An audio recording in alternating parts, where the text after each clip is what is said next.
All right, so back on the XJ, put all this stuff together. Sounds great, but I want to make it usable and actually have room.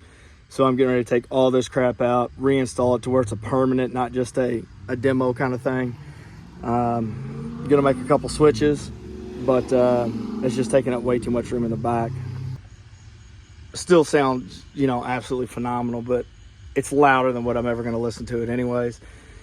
And again, you can just see it's just taking up the whole back end of this Jeep. So I'm gonna start taking it all out and then take you along for the process of me putting together what the finalized product's gonna be.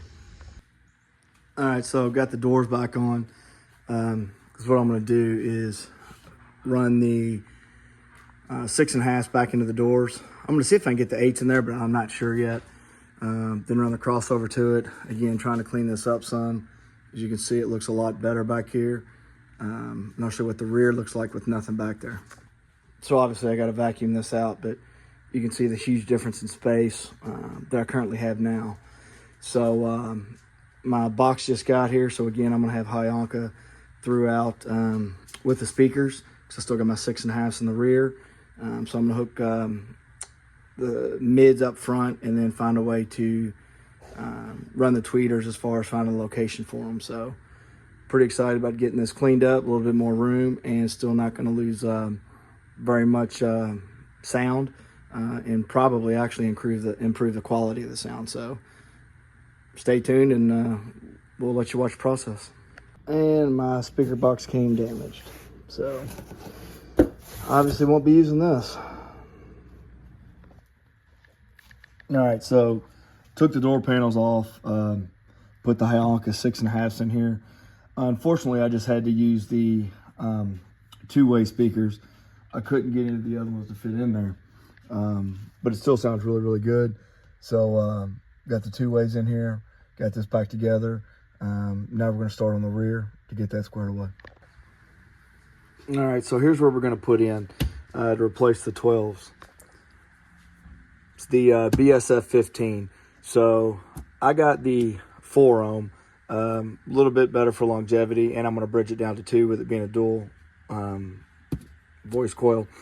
So max is supposed to be 2,000 watts. I have zero doubts it'll do it just based off of what the 12s do. RMS is right at 1,000. Side of the box comes with all your mounting depths and all that good stuff in case you're going to order a box or pre-manufacture a box. Biggest thing I noticed on receiving this one, comes packaged totally different than the 12s. This actually comes in a bigger box. It's got wrap around it. It's got corner protectors all on it. So it's more prestigiously packed, I guess, for better sustainability during shipping. So we're going to get this unboxed, and we'll go over some of the specs. And then I do have the 12, so I'll compare them side to side so you can see the difference. All right, first impression, looks really good. And we'll start there. A couple things I've noticed.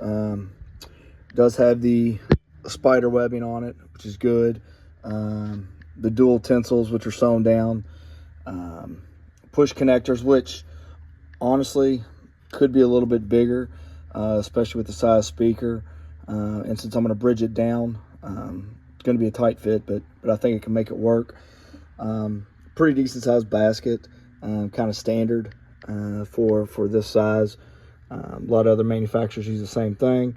It does come with the foam tape you can put around it, so you don't get any vibrations, but it does have rubber coating on it, so may or may not use that. All right, I told you a story. My 12 is in a box. I don't feel like taking it out. But a couple things I'm going to point out that I'm kind of disappointed in, but we'll have to see how it turns out. So the 15 and the 12, both use the same Y35 magnet. So the magnet on the 12 and the 15 are the same, as well as the motor. It's a 2.5-inch black motor, but it is the same as the 12. So as far as the difference, in my opinion, of what I think I'll have, as a little bit louder sound and everything, because I'm going to be moving more air. But as far as performance and wattage, I currently don't see how it's going to be any different than the 12.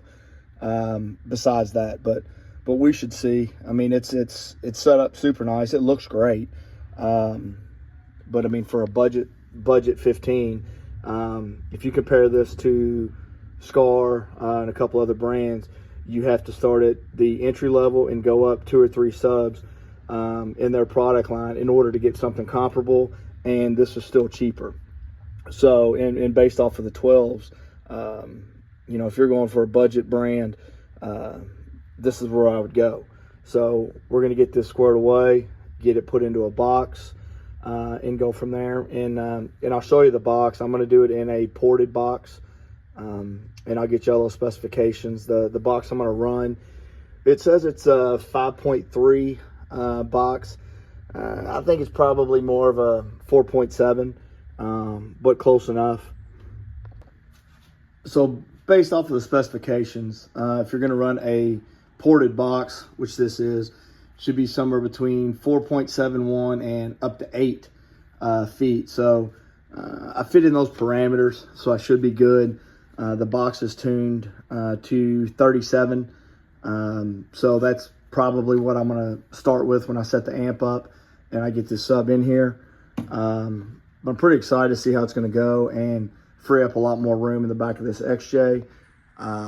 So we're going to get it mounted in the box and start going from there. All right, so what I'm doing with this being dual voice coil, 4 ohm, I'm going to run the positive over to the positive, the negative to the negative, and then I will hook these two up to the amp. That will take this from a 4 ohm impedance down to a 2 ohm. So that's basically what you're going to do, is just run a jumper from positive to positive, because you have to use both voice coils. So, and then run it around that way. So I can do it as 2 or 8 essentially. So I'm going to run from positive to positive, negative to negative, and then hook these two in, run it through the box. We'll get that mounted up, but pretty self-explanatory. I'd like this to be a little bit longer, but it's fine the way it is. All right, since I'm going to have a real short run, because I'm going to actually put my amp here for space reasons, I didn't like the push connectors that were on here. They were too small for the wire I want to run, so I made them just big enough to run the positive and negative speaker wire out of. And then once I get it set, I'll put a little bit of silicone on it to seal it. But that's what I'm going to do. And then what I'll do is whatever I've got the excess from the amp, I will shove it in here so that it's easier to take in and out when I need to. All right, I want to make sure it's going to fit in there, which it does. So since I've got some of the rubber sealer, I'm going to put it underneath on the speaker, and then I'll sit it back in there. And then I'm going to hook the cables up, bring them out the side, and then mount the amp prior to putting this back into the vehicle.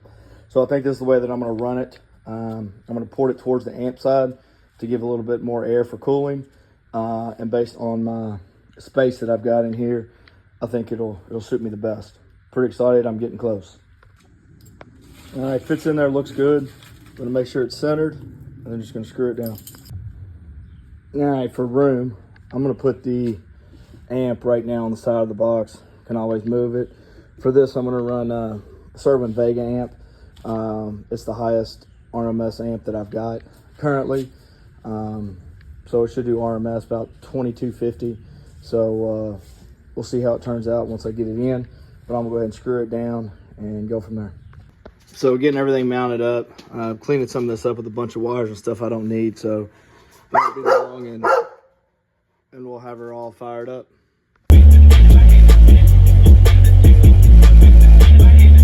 It's a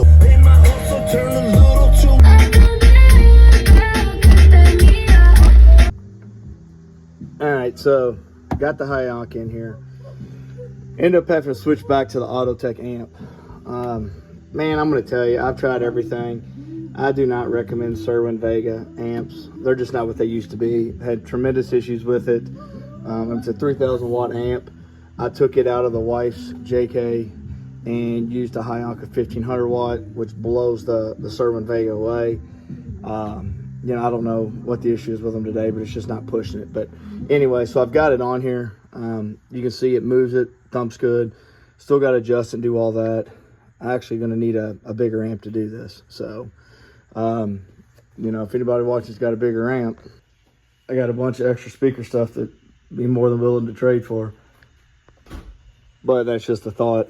You know, I'm thinking maybe I could get 2 of the Hyanka 1500s and run them instead of running the dual voice coil down, just run them together. But, you know, who knows? We'll see.